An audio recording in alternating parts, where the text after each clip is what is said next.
خلوت بلا جماع کے بعد خلوت بلا جماع کے بعد طلاق کی عدت میں تجدید نکاح رجعت جائز نہیں۔ چنانچہ اگر کسی شخص نے بیوی سے خلوت میں بوس و کنار کر کے یا شہوت کے ساتھ دیکھنے کے بعد طلاق دے دی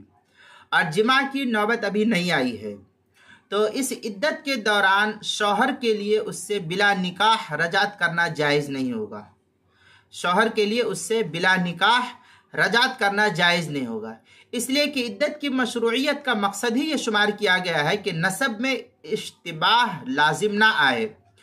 اور جب جماع ہی نہیں ہوا تو نسب میں اشتباہ کا سوال ہی پیدا نہیں ہوگا، اور بغیر ہم بستری کے طلاق دینے پر عدت کا حکم صرف احتیاط کی بنیاد پر باقی ہے، جبکہ رجعت کے مسئلے میں احتیاط اس میں ہے کہ بلا تجدید نکاح ازدواجی تعلق قائم نہ کیا جائے۔ چنانچہ اس سلسلے میں کافی بحث کرتے ہوئے علامہ شامی فتاوی شام کے اندر نقل کرتے ہیں، اذ لا رجعت فی عدت الخلوہ،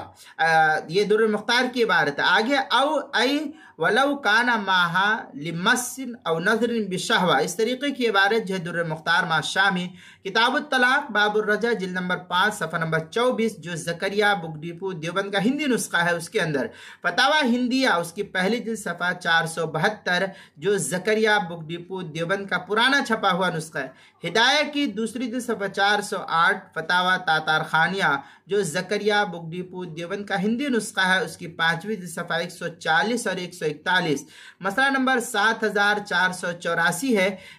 تبیین الحقائق جو زکریہ بک ڈپو دیوبند کا ہندی نسخہ اس کی دوسری جلد صفحہ 158، کتاب المسائل اس کی 5ویں جلد صفحہ 120 پر اس کو نقل کیا گیا ہے۔